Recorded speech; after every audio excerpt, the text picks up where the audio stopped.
Okay, so this morning I told my viewers that Greg Terry and I would be talking about Procross.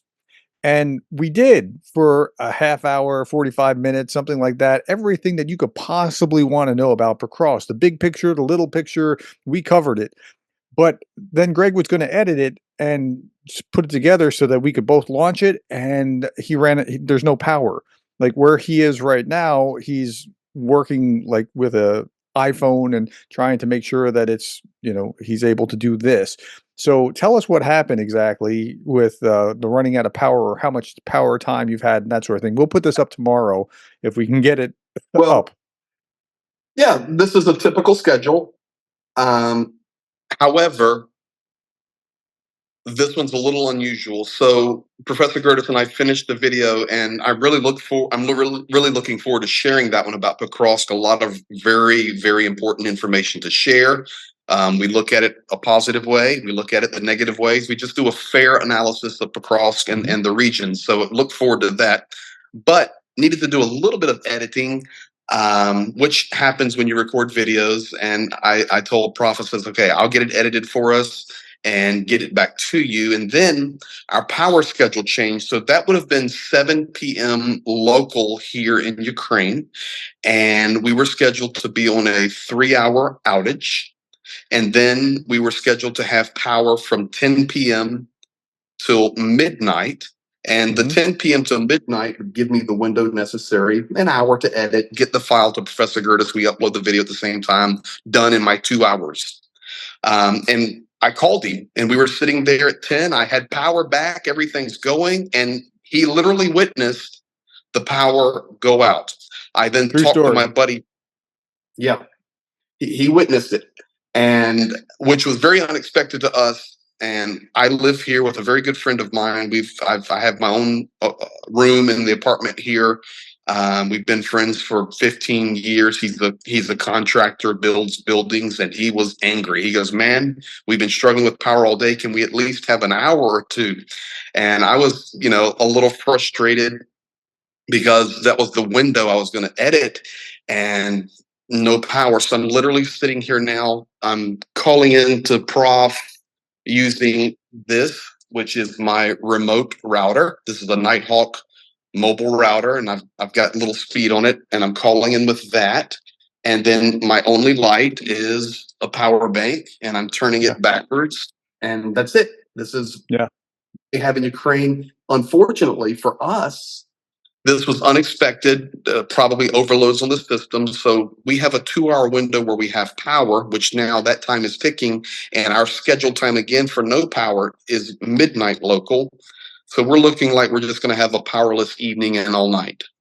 Okay, so we're shifting gears.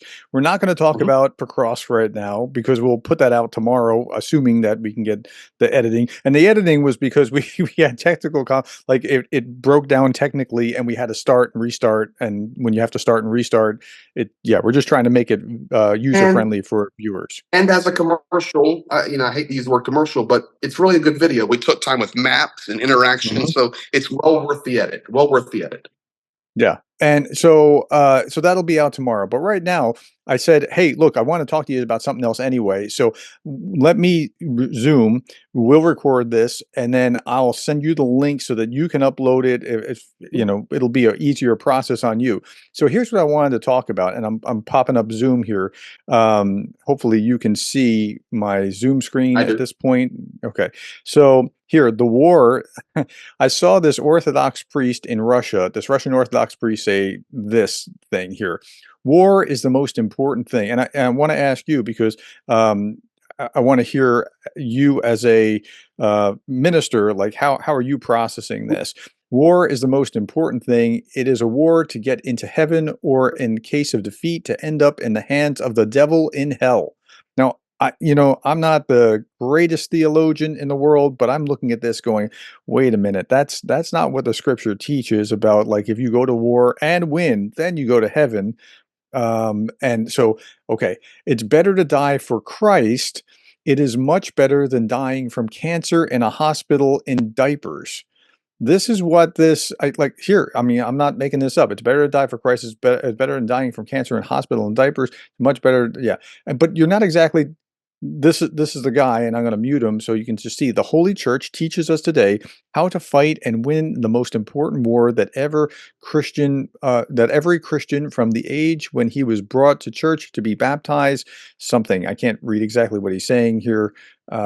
It's the war cannot end in a temporary truce or in a compromise.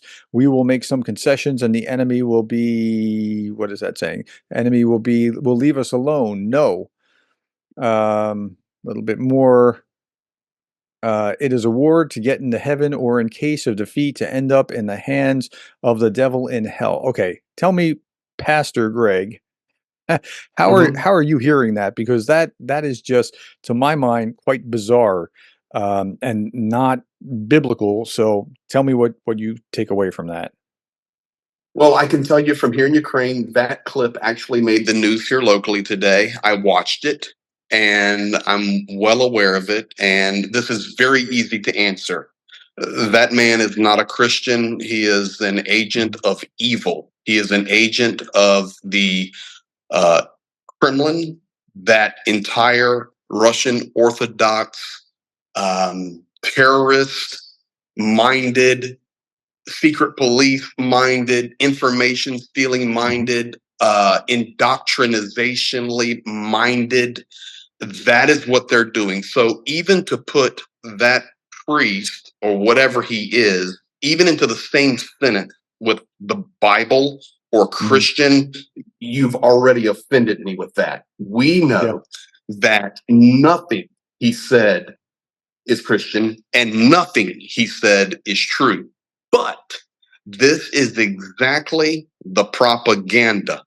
Mhm. And this, guys, is a different type of propaganda that you need to understand.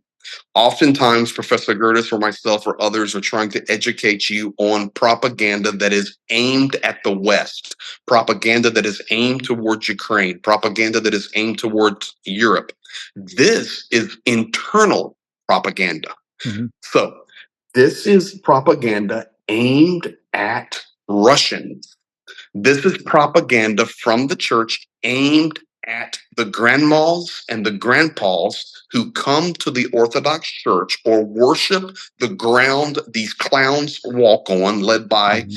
the great one, Kirill. And every word that comes out of their mouth, they do take it as the gospel. So then what you have is you have Mhm. the grandmother and the grandfather and the mother and the father telling their 18-year-old, 20-year-old, 25-year-old, this is what the priest said. This is the word of God. You need to go fight for your country.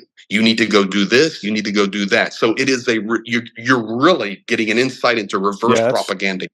Yeah, that's pretty twisted. And so, like the commentator here said, and where I found this, it said, substitute Christ for Putin, and this is what Russian Orthodox priest really means. It's better to die for Christ, no Putin. It's much better than dying from cancer. Whatever. Like, it's pretty twisted. And I know it's not what the Bible teaches, but this is why when the Russian Orthodox Church is being banned from Ukraine, I'm not losing any sleep because it's not like it's pushing out true Christianity in the Orthodox or the Catholic or the Protestant or what. It's not. It's pushing out this propaganda, and I don't see the problem with it. But of course, that's not highlighted by, say, Tucker Carlson or others like that. So Mhm. as a Honestly, Christian, I find it's revolting, no, and it's horrible. And as I said earlier, even to put this guy in the same sentence with the word Christian is pure evil. And but this is a great example for people to understand how Russian propaganda works. It's not Mhm, just aimed at you, wherever you're watching, whether in the US or Europe or Australia or anywhere else in between. This propaganda is aimed right at the grannies and the grandpas that go to that Orthodox priest, not just him, guys, everywhere. This mhm, message is repeated and regurgitated. And these older people take it as gospel, and then they're pushing this agenda. yeah, And you're exactly right.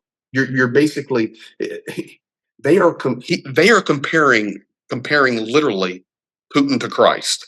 It's mhm. the same story as it would be Hitler to Christ or any other Yeah, dictator through history.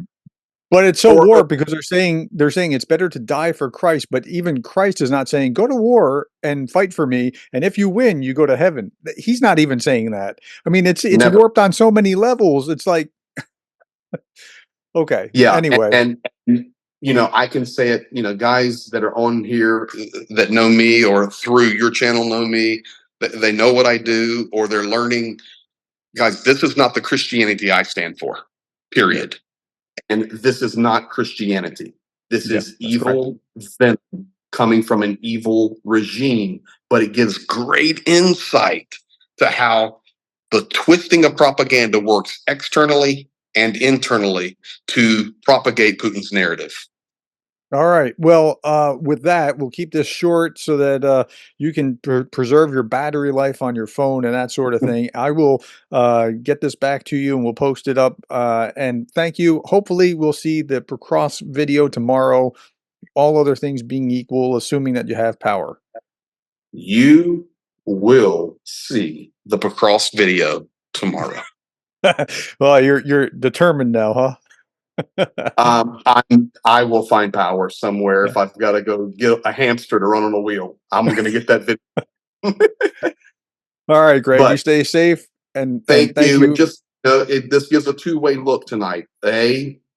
Propaganda that's used through the Orthodox Church, but secondly, this is a real insight to what millions of Ukrainians are facing with Mm, inconsistent power. So wherever you guys are at today, tonight, this afternoon, or morning, watching this, be thankful for what you have, mm. because when you live in this reality, it's very difficult. And like my buddy said here, he goes, Greg, I'm just angry tonight. We had 2 hours scheduled, and I can't even get that. I can't even charge my phone. I'm angry right now, so I'm Wow. going to calm him down. All right. All right. Take care. We'll see you tomorrow. Thank. Yes, sir, Okay. Prof. Bye bye. Bye bye.